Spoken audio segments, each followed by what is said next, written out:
J'appartiens aux entrepreneurs et dirigeants chrétiens, les EDC, et je suis en charge de la commission sources bibliques et théologiques au sein du mouvement, ce qui est la commission qui écrit les textes, notamment au sujet de la pensée sociale chrétienne.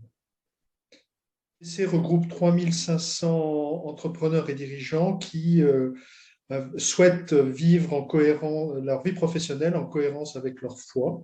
Donc c'est un mouvement de conversion pour finalement mieux exercer sa responsabilité à la suite de l'Évangile.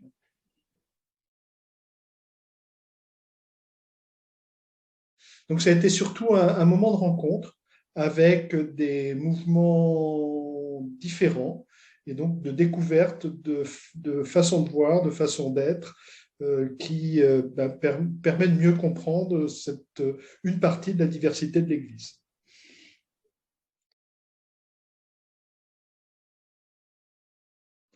Alors, je ne sais pas si elle a été retenue,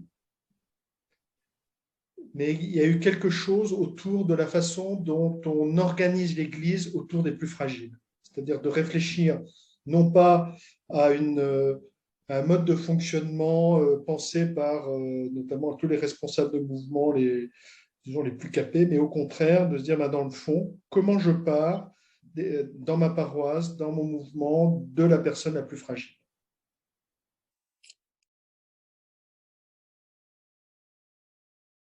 Et quelque chose finalement qui doit être permanent chez nous, c'est la conversion. Je crois qu'il n'y a pas d'autre chose de dire que la première chose, c'est se convertir soi et se convertir finalement pour que le Christ soit davantage présent dans nos cœurs et dans nos mouvements et dans la société.